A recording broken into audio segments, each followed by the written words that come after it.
talk about the journey since the last time we talked several years ago. It's been, I guess, over 5 years now. Just talk about how that journey's been, and yeah, just go from there, and we'll have some follow up questions. Okay. Well, we'll just do like a quick recap of what happened in the last one. We we were bully breeders starting in 2010, and in 2017 switched to make our own composite breed, the St. John's Bulldog, or sometimes just called the St. John's. Um, I had labeled it the St. John's Bully before, but I took the bully off because I felt it had negative condensation, and we did, and we've moved away from that clientele, the bully clientele.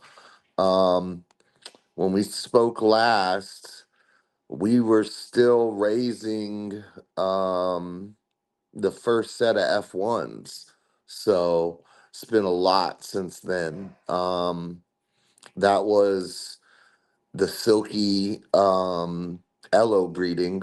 So that's a 50-50 breeding.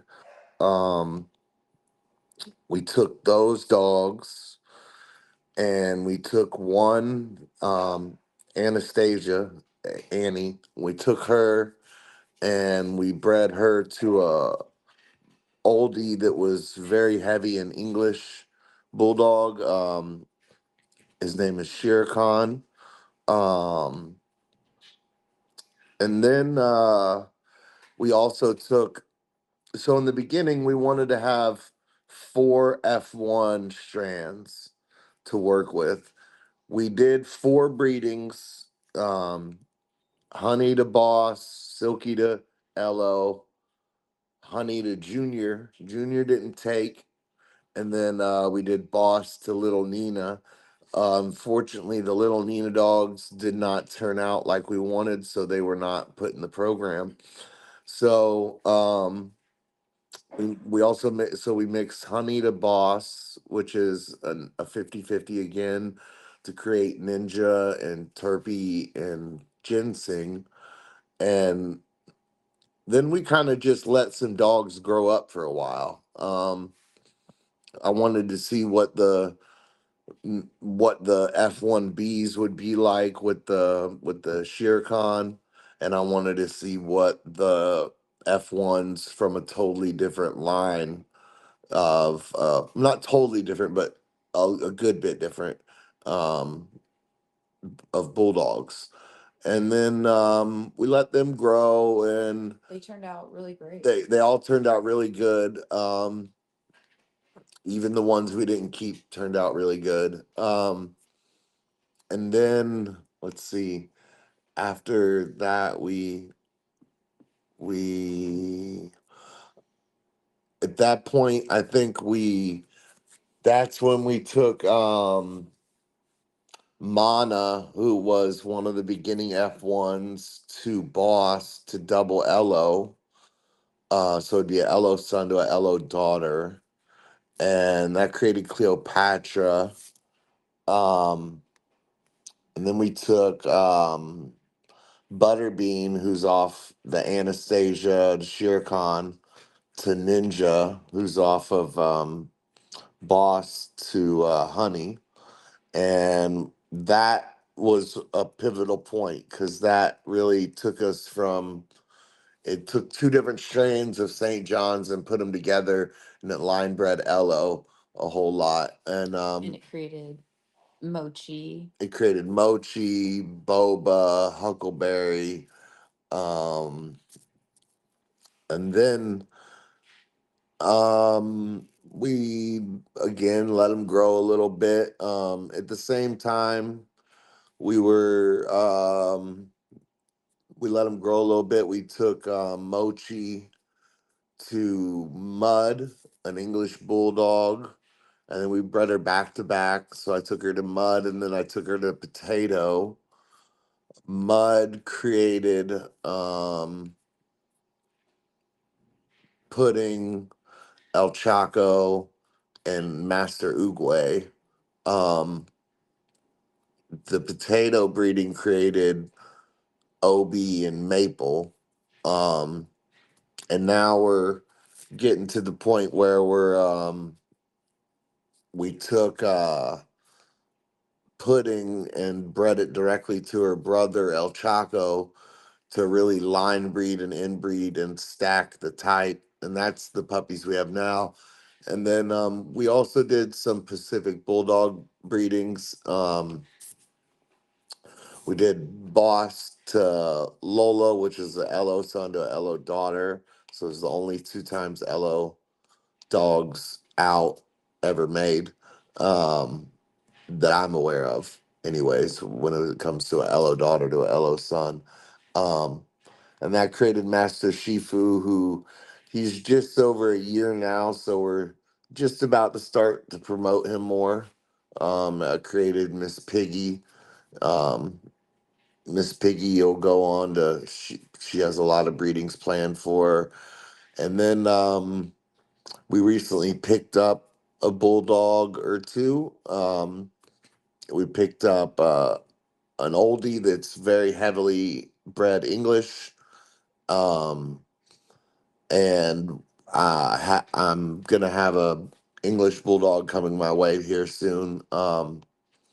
So really just focusing on making good bulldogs with, and I like to make these bulldogs without as much bulldog issues. And one thing we've stayed away from is Merle. No Merle is allowed. And the bullies, we did it without using Dax or Miyagi. The bullies were, I mean, in today's world, they'd probably call him a pit bull, even though I wouldn't consider him a true American pit bull terrier because to me, those dogs are built different. Um, but yeah, so let's see. And yeah, now we're at the two times mud dogs that are put into El Chaco. Um, they came out really good. Um, they're still very young, but I can tell that the female I'm going to keep is going to be super nice. The other two males are going to be nice. Um, and we had a dog. This is why it's good to have a program. Is you got to have lots of dogs, lots of choices because shit can happen. We had a dog recently. Uh, I bred her a total of three different times to three different studs, two regular AIs, and then one a TCI. The TCI got her pregnant, but she aborted the litter and had Pio. So that X's her out of the program, and you got to move forward. That's kind of why we're grabbing another bulldog, just so you can keep going. Specifically wanting 4 strains, what was the idea behind that? Um, is there anything that you would have done differently 5 years ago, uh, that you know now? Um. Wow. Um. So the reason I did the I wanted four is for genetic diversity because I knew that the dogs were gonna, while you were making these huge outcrosses, you're eventually gonna take those dogs back to each other and you're gonna line breed them and inbreed them, and you need some genetic diversity. So you need to give yourself some outs in the beginning so you don't screw yourself in the long term. So that's kind of why I thought four. I I I I mean, if I could do anything different, I would have bred them younger and I would have bred them all back to back and I would have retired them young. Um, I think that might be one of my falling points is retiring dogs. It's kind of hard for me to trust other people. And we get so attached. I get so attached. We get so attached, and even though they're breeding dogs, they're still our our babies. So yeah, I think looking back, it would have been really nice if that junior honey litter would have took. Um, that would have gave us a little bit more genetic diversity because Junior was totally different than Boss. Nothing, nothing alike. I mean, they're alike in type and they're alike in looks, but as far as the pedigree goes, would have gave us another out. And with the Little Nina one, Little Nina the Boss, that had two puppies in it, and I'll tell you what, I've never been tricked so hard in my life. The female, I thought, man, this pup's gonna be hard as hell. Um, she was compact, short muzzle, Very thick as a puppy. very thick as a puppy, like a soda can or a soup can. And the male that came out the litter, my dad really liked, so I just gave him to my dad. Doesn't matter to me. Um, he's my dad. But yeah, in the female, I call it being hot sauce because I named that dog hot sauce. She tricked me. She turned out totally different than what I was shooting for, and her temperament was crazy. Um, and looking back at it, I know why is because Boss is a very drivey dog, and Little Nina was a very drivey dog, and so you took two drivey dogs and you put them together, and that terrier is a lot. The terrier next to the bulldog, it's like hot sauce. It's just you only need a little drop of it. You don't need is for my purposes, I don't need so much terrier because we're trying to make bulldogs in type, but maybe we could get rid of some of the bulldog health issues. Maybe we could get back to natural whelping, things like that. Do you ever see yourself ever going back to a bully in any shape or form, or any bullies of today, any style titillate you or would fit into your program? That's a good question. Um, Personally, I don't like a lot of the newer school bullies. They just have a lot of health issues. It seems they're not living long. And for me, a dog that's only going to make it 5 years or whatever, that doesn't it doesn't get me going to want to put it in the mix. I mean, I'm not put dogs in the mix just because of small issues. So them dying young would keep me from it. If I could like be in dreamland and find certain blood that is probably really hard to find, I would maybe think about it, like taking a. If I could find some old school Michaelins, I'd probably do it. Um, even even though we did it with no Dax or no Miyagi, even I would maybe do it with some stuff that's edge with a little bit of just a small percent of Dax in there. But really, to be honest, it's all about moving forward, and I almost feel that going back to a bully would take me backwards as far as the expression of the dog, which is part of type. So expression is super important. And if we go, it would have to be the right dog. It would have to be the right dog, and it would have to make sense. Forgive me for asking, but it'd be more of a standard size or classic, because what Um, it, it'd see. be pocket. It'd be pocket. If I was gonna choose something, it'd definitely be pocket. It wouldn't be some of these dogs that are super, super small where they're like, I'm not into those dogs that are like, you know, 12 inches tall. That's just not. tall enough We for found me. a real like sweet spot, I think, of how tall they are and how short their back is, but not so much that it's like a mini. Well, he asked Oh, sorry. if we would ever go back and use another bully again. Yeah. It's kind of stepping backwards in a way. We have the bully blood in there for longevity. You know, Silky's still, what is she, 12 or 13? Yeah. Silky's still here, and you know that gives us some longevity, but it would have to be the right dog. And honestly, yeah, it'd have to be the right dog. Yeah, that's cool that you haven't like closed any doors on any ideas, but definitely very very cautious. It makes sense. Very Um, cautious because I mean you've seen how the bullies have changed in the yeah, past And here. 10 years. I yeah, mean, the dogs are not living as long, and who wants a vet bill?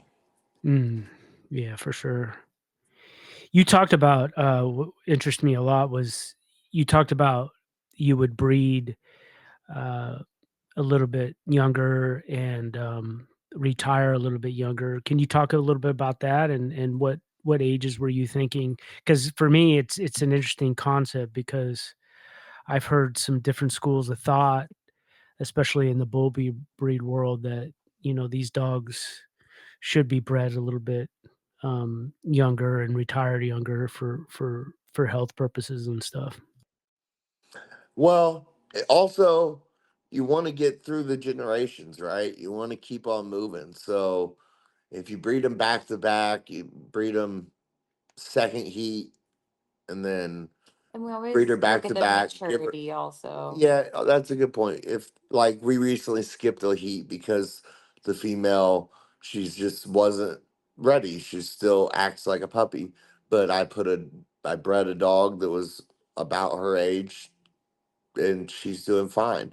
Um, but no, going back to back, um, for me, it's about getting it done, getting stuff done. And moving on to the next generation, and not getting stuck with dogs that, because it's hard to get rid of an 8-year-old dog or something like that. No one's going to want to take that from you. um so retire retire them young enough to where they could still have a good life on a couch somewhere. They could, go live with a friend of mine or whatever it might be. Just breed them back to back. If you get something really good off that back to back, hey, skip one heat and then go back to back again. And You should retire. and retire. You should have everything at 4 breedings that you're gonna get from her, unless you have just a stellar bitch, and then you can go 5 readings. You can get it all the way done, but at some point you got to retire. And I think that's one thing that can slow a program down, is having older dogs that no longer are of use to the program. They may have done their part. Their they were a cornerstone at one point, but they're no longer Making gonna help the process. Yeah, for sure. And so second heat would be ideal if they're mature enough, but it still ends up depending on the maturity of the dog. Yeah, I mean, like I said, I would have loved to breed this dog, Miss Piggy, um, but she just She's acts. so goofy. Like She's just goofy. She still acts like a puppy. So I said, "We'll wait, and when she comes back in, I'll probably breed her back to back and then give her a rest." And I mean, I've even heard people say breed 3 times back to back and then give it a rest, and then breed it 3 times back to back. that's a lot. Um, that's a lot, but I've heard people doing it, so that I consider reputable.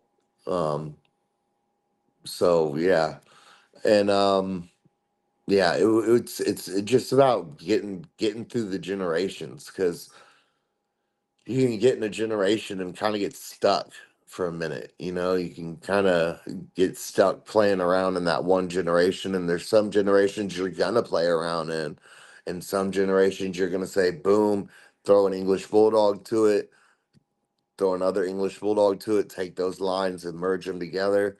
Um, and then you're just going to move on from that generation. But the next generation, you might say, I'm going to take these females from it and I'm going to breed them a couple different directions, because the St. John's allows us to do that. It allows us to say, I'm gonna take this female and I'm gonna breed one of them. I'm gonna breed her to a St. John's. I'm gonna breed her to a EB, and I'm gonna breed her to a Pacific.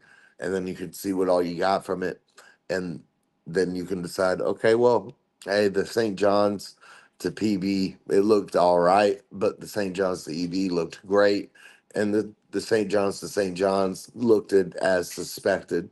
And you can kind of, like I said, go get through the generations, because I'm all about building blood. And because when you build the blood, and and you've grown the dogs from puppies, and these dogs, it makes a hell of a lot easier to evaluate your dogs and know where they're going to land, because you've, even with me mixing, hey, this dog brings tight eyes. This dog brings tighter skin. This dog's gonna bring some more wrinkles. You know. And part of that also, like keeping them all the way through to the end of their life, like we do, we see, some of the issues that come up later in life and how we might be able to dodge that in a way. Yeah, I mean, a lot of people that you see in this don't ever keep a dog till it's old, and they don't even. Unfortunately, yeah. Unfortunately, they don't know what it's like for, let's say, a dog to have a little bit straight stifles, for example. When they get older, they're hurting. I don't care what no one tells you. They can be in dogs for as many years as they want. You tell me that Easty Westy doesn't hurt the dog At a eight, at 10 years 8 years old. old, 10 years old. Come on now, So that's why we really put health first and just we like to pick elite, top of the line studs, and it makes a difference, I and think. every female we've used, we produced. There isn't a female in the lines that we didn't make. So when we have puppies, we can say, "Hey, you remember this pup is a? You remember the mom is a puppy?" We already have a good idea. Yeah, for sure. And when you're when you're making these decisions to keep a puppy back, what are some of the decisions that you are looking for? Not just by uh, the structure and the look, but what are some of the other things that are deciding factors when you are looking for specifically breeding stock? I'm gonna tell you, one of the first things I look for is expression. That's what I was thinking. Um, That you makes a real specimen of a dog is, yeah, expression. yeah, the first thing, not breed type is important, and so in making the St. John's, you almost have to make your own type. You have to make your own expression. You have to make your own silhouette. You have to, and the silhouette's a little bit harder than expression, but to make it unique, as far as is that, because it's a bulldog breed, it's gonna have a silhouette of a bulldog. But the expression is very important. I've seen dogs come out that you would think were um that were super more on the bully side, but As they grew. as they grew, their faces, like, for example, I sold a dog named Moose, and Moose as a baby looked, I could have kept his tail on and he would have looked like a bully puppy. But as he grew, his expression changed more to a bulldog's face. Muzzle, His yeah. muzzle, the wrinkles came in, and that comes from Butterbean. That comes from Khan. That comes from that blood right there. The Butterbean is like a cornerstone in it, And I think and that's when one we thing. picked Butterbean as a pup, that was the first thing I kept him for, and I kept four puppies out of that litter. I kept him is because of his expression. I was gonna say, the shape of his muzzle is one thing I think we've kind of retained in the expression Yes, definitely. throughout generations, and so I think Like that's you look something at that's El gonna stick Chaco. around. Mhm. El Chaco's not even he's Butterbean's in him, but he's not off Butterbean Directly, yeah, he's not directly. So but he still has that muzzle, that squared muzzle, big pushed in, plumes. and the big flumes, and that's something I feel at 4 weeks, you can really see. If you're good, if you know your blood, man, you got to know your blood. But if you know it, then at 4 weeks, you're seeing what you need to see, in my personal opinion. I mean, half the time we pick our keepers 30 week seconds. within the first week.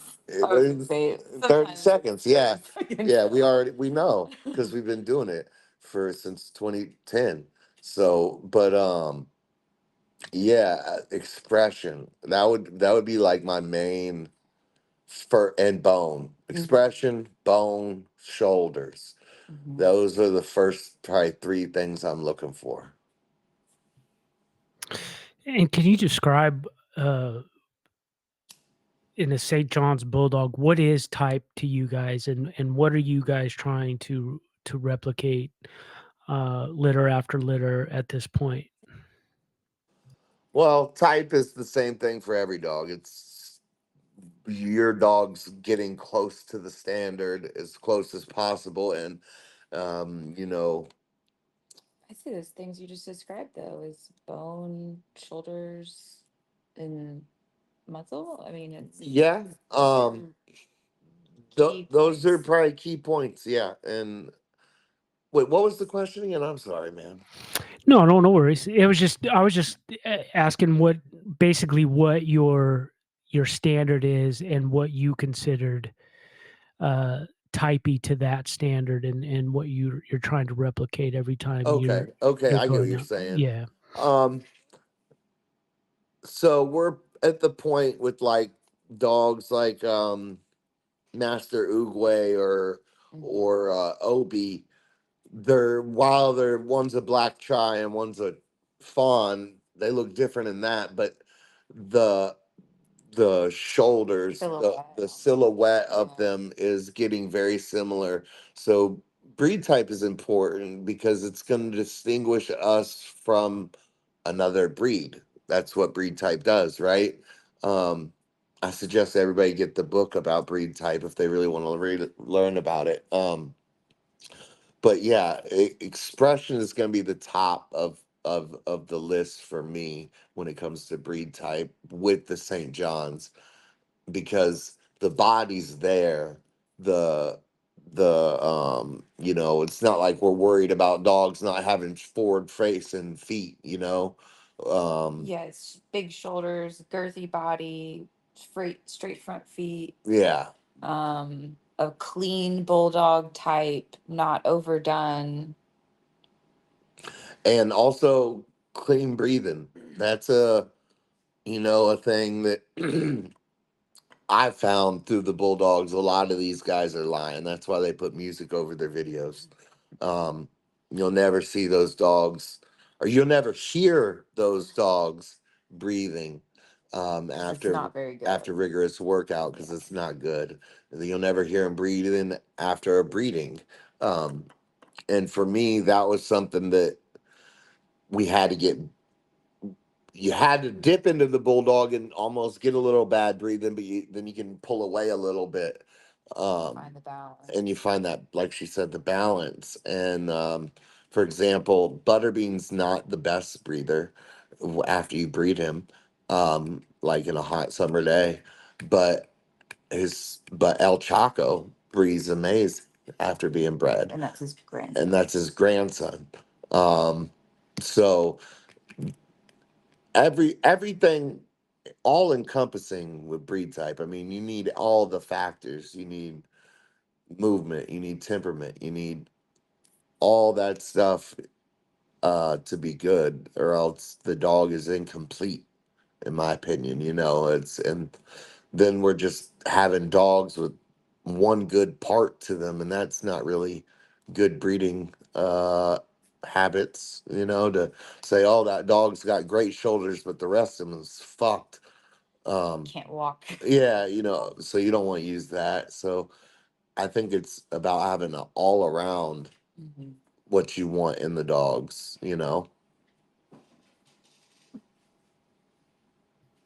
Yeah, definitely. And can you talk about what sets the St. John's Bulldog apart from, say, like um, a traditional English Bulldog or a traditional modern oldie? Well, the foundation, the blood, the genetic composure, all that stuff is different from an because most of the oldies we see now are um you know big dogs. They're 100-pound dogs. These are 50, 60 pounds.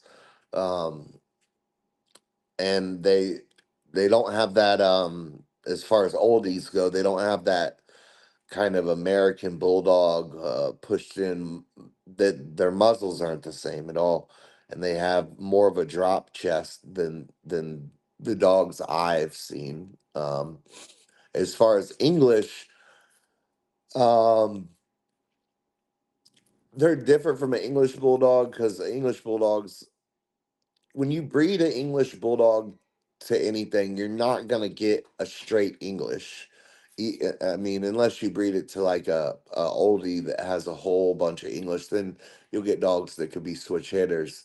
But when it comes to St. John's, um, I don't want them to. Like I said, I think on the first go around on the interview, I don't want an English with cut ears, but I do want the wrinkles. I don't want so much wrinkles though that they can't breathe either. I don't want, um, you know, you see these English bulldogs today that weren't even around, I'd say 10 years ago, that are around today that are Overdone. they're so overdone that it's freaking crazy.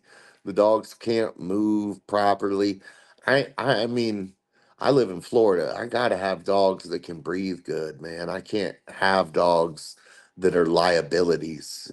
They need eyelid surgeries, Yeah, nose surgeries. yeah, or need all these surgeries and stuff, and I- I'm just I don't want that. I don't want, I've heard of crazy things with English bulldogs as far as health concerns. And that's why I was very particular about which English bulldogs I used. Um, I didn't, I didn't go for color. I went first purely out of the structure, the build, the shoulders. The, I liked the ones I used had nice wide open nares. Um, and I found that the English Bulldog, when bred to St. John's, um, enhances the bulldogs that are already within the pedigree. So like Elo's in there, or Boss, or Shere Khan, or whoever you want to name. They're in there. I think that when you bring that English bulldog to the front and you breed it to a St. John's, you really enhance the bulldog features that are already within the blood, but might not have shown up in that breeding as much, if that makes any sense. I would agree with you that the English Bulldog people, at least the people I've messed with, um they don't want all those health problems. Um they're not trying to breed to the most hyped up English Bulldog stud either. They're not looking at it like that. They're either building blood or they built blood, and so they're kind of at a standstill. Just kind of a lot of people are just looking at the market. I don't know how many people are really breeding at a high pace right now, besides a couple handful that I can think of. Yeah, no, yeah, I can't either. And I think it's funny. The English Bulldog world has not it. It's just kind of stayed under the radar the last 5 years. Since COVID and everything. I mean, it sure it got an uptick like every other breed, but I I think s- the English Bulldog world is the most like sturdy market that you could get.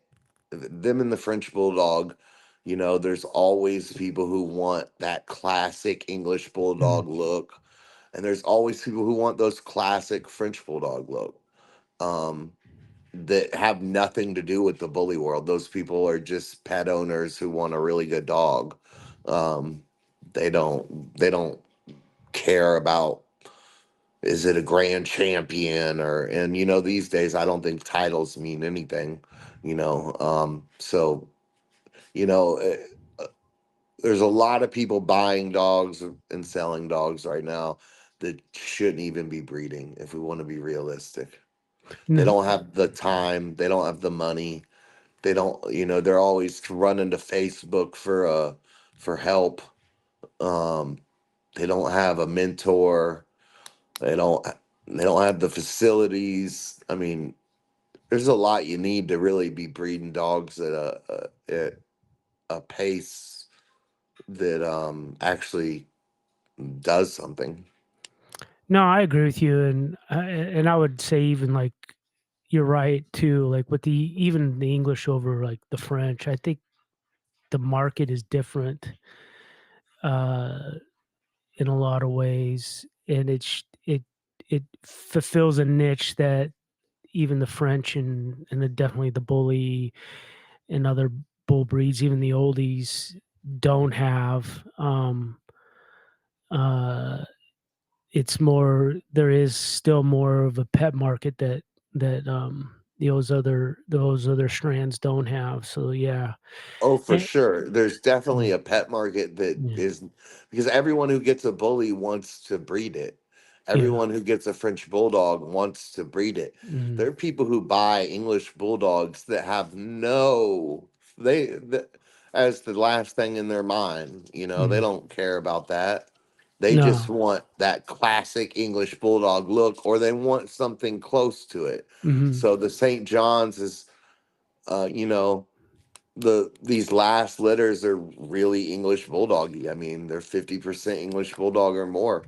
And the buyers are liking them even though they're not full English bulldogs. mhm, They still like them. I mean, that a dog I posted recently, the fawn and white one, mhm, Obi, he's wider than he is tall. Um, but he's a short, compact bull, and we never had to use all the messed up blood that the bully did use. We did it with old school blood that, like I said earlier, I think a lot of people would consider a pit bull these mhm. days. Um, But it is in the back. but it's so far in the back that you're barely pulling from it. It's a small percentage that you're getting out of that. Yeah, and those genetics are strong, just like the Shorty Bowl. What Jamie said that Oh the yeah. this small percentage of Staffy Bull is just enough for her. And it gave it just enough for her to work with. So yeah, Jamie's great. Jamie's a mm, good friend of mine and a mentor of mine. But yeah, she's definitely right. That Staffy or Pitbull or mhm, Am Staff, all that stuff is so powerful. You take it to a bulldog, and you're still gonna get some dogs that look like pit bulls or mm, bullies. You're still gonna, like, I mean, I had F1s that people got from me that lied about paperwork and put them in the ABKC as bullies, Hmm. and no one knew. I knew, but no one else did. Hey, well, what's funny is, well, eh, what I like about the St. John's is that it it's a variation of the bulldog, but it's not the complete bulldog where, like you said, you're conscious of what you're doing, you know your bloodlines, and you're trying to stay away from the pitfalls of what the English bulldog can bring. And to me, that is what is exciting about your breed and what you're trying to do, and that you're still trying to bring a look out and a type that accentuates that bulldoggy look, but with, you know, for lack of a better term, the St. John's twist. You know what I'm saying? Yeah, So exactly. That's exactly right. yeah, Um, and yeah, Go on.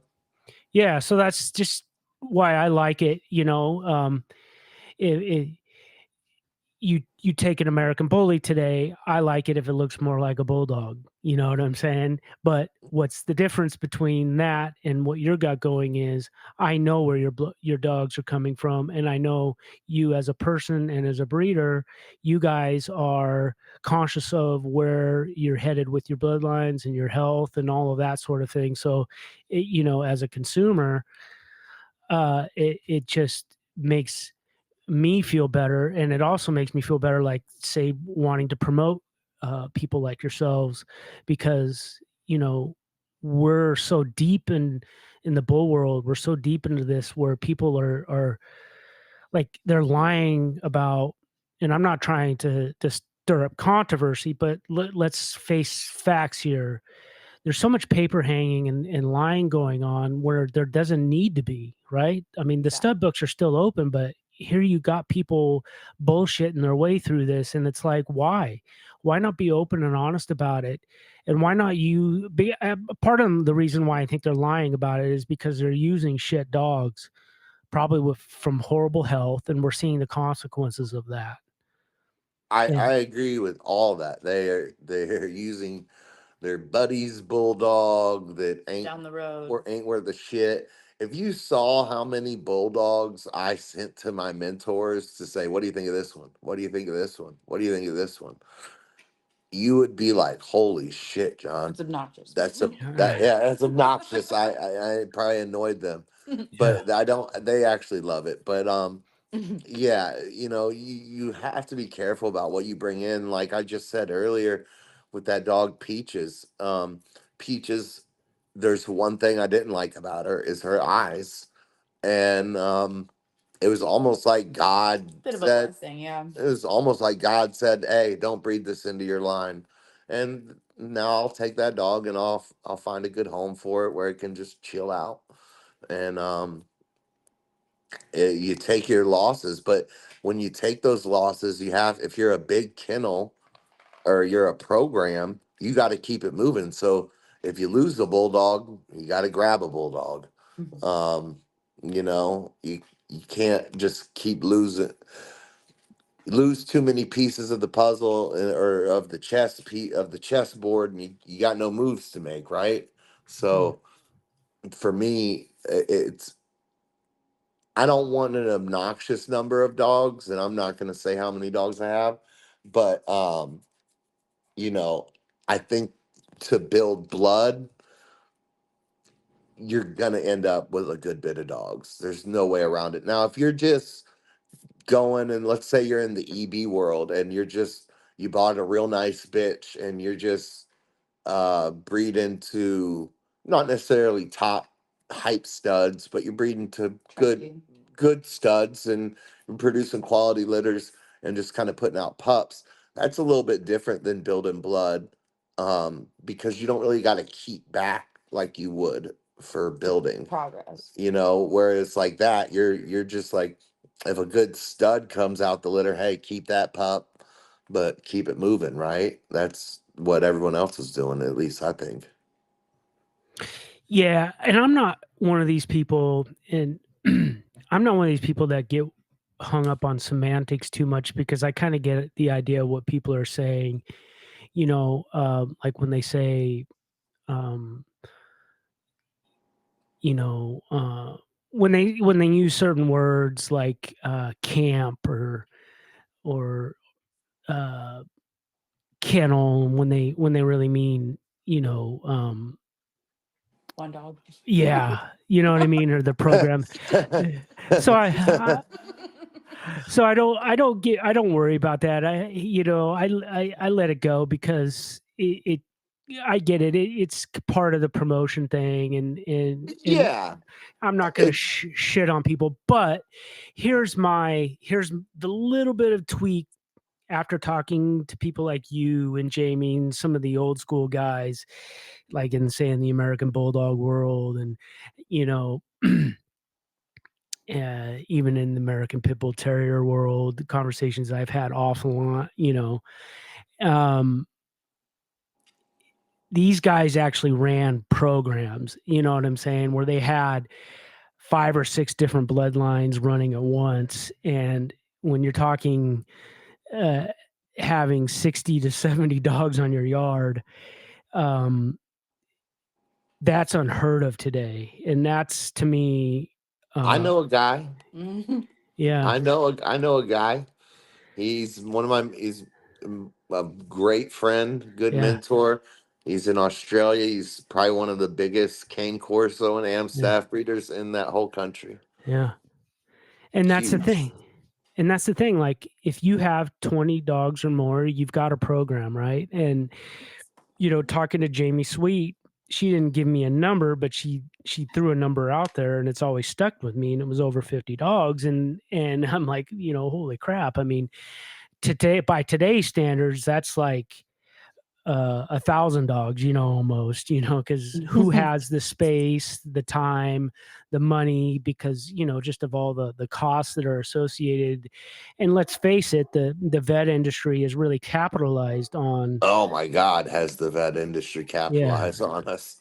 yeah, and so it's just everything has made it that much harder, and then you got the BSL laws, and then you've got all these cities and town ordinances. Even if you kind of live in the outskirts to the country, you still are having to live by these town ordinances where they limit your ability to have a certain amount of dogs and all the or animals. Period. So See, yeah, Florida's different. Florida ain't like that.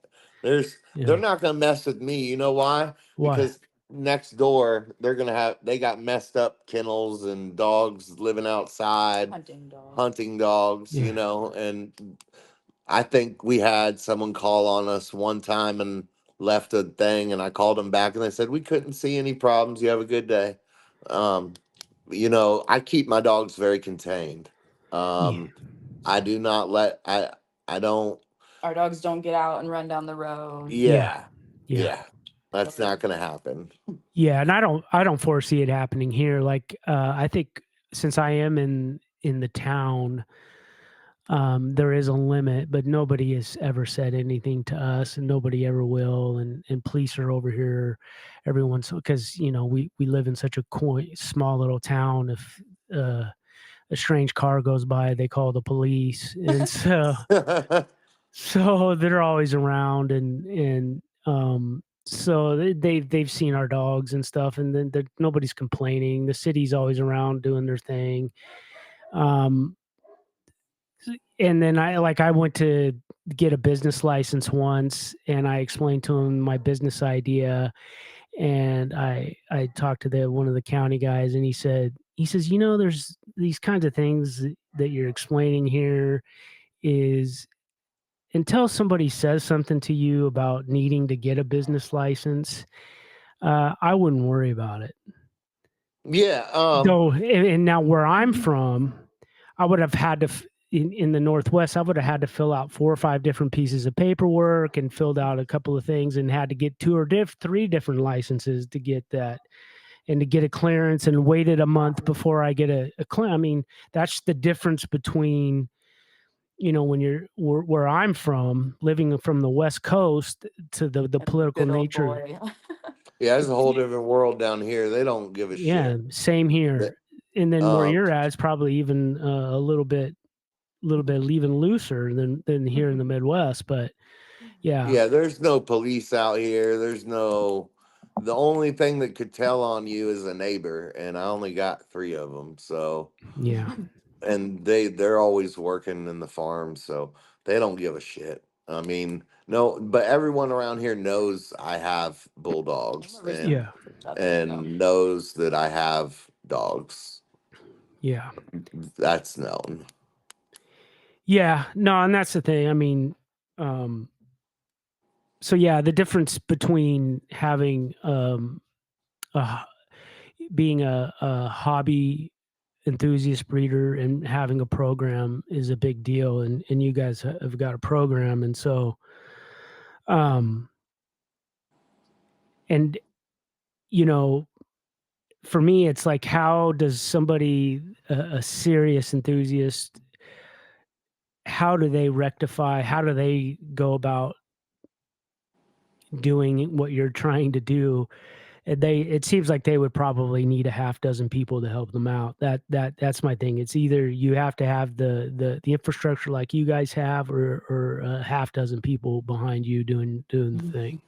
And I think that's why you see camps and like groups Multiple of people. owners. I mean, even if we go back to the beginning of the bully, you had Razor's Edge. Razor's Edge wasn't just one guy. It was a bunch of people. People paid to put that on their paperwork.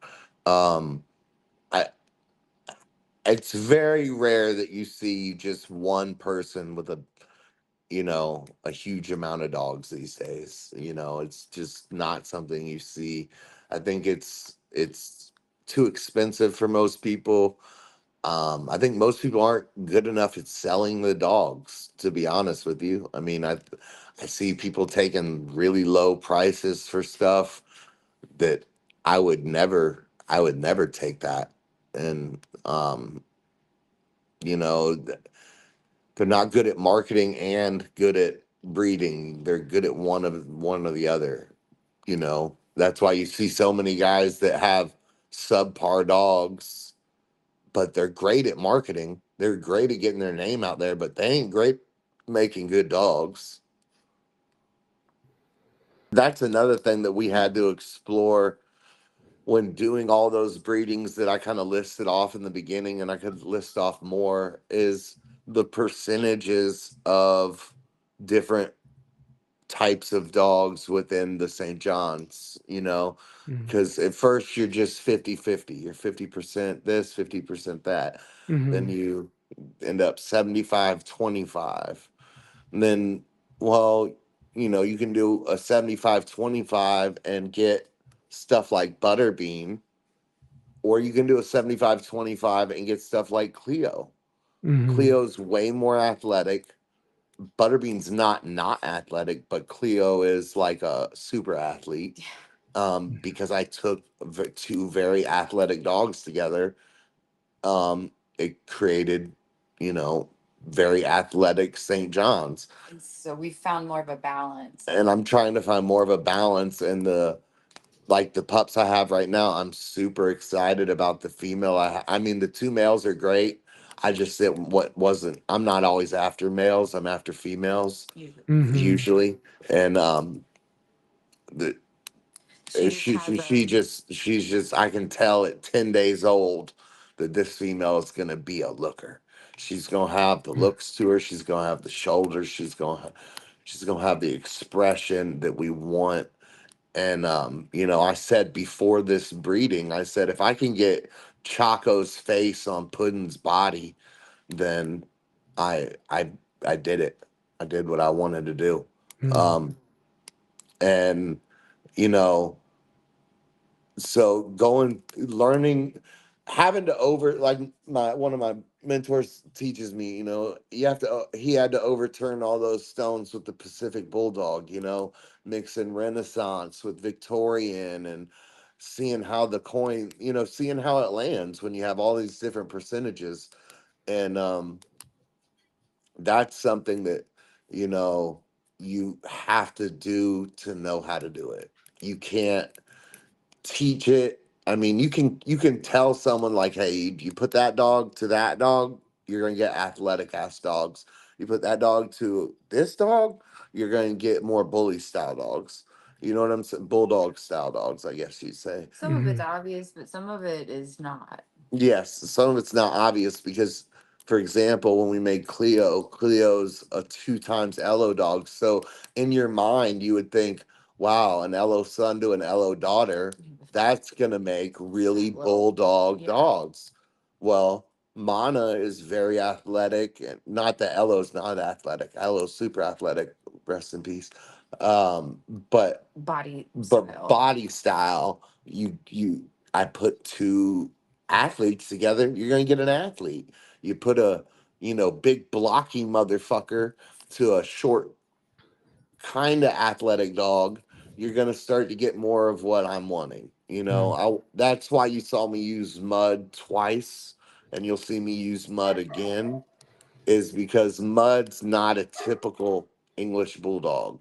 He doesn't look um He leans towards our look. he's just and he's got the thick shoulders. And why I use Potato was not like, barely anybody knew who Potato was. The guy who has him like retired the dog after I used it, and he's finished that was his finishing of the English Bulldogs that he was doing. And But he's an elite. but he was a damn like I've said, a superior bulldog than, he just threw crazy shoulders and crazy bone.